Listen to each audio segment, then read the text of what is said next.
Jadi ini yang terjadi selama ini.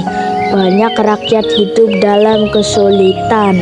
Kenapa tidak ada yang membantu kalian? Tenang, saya akan membantu semampu saya. Kenapa harus seperti ini?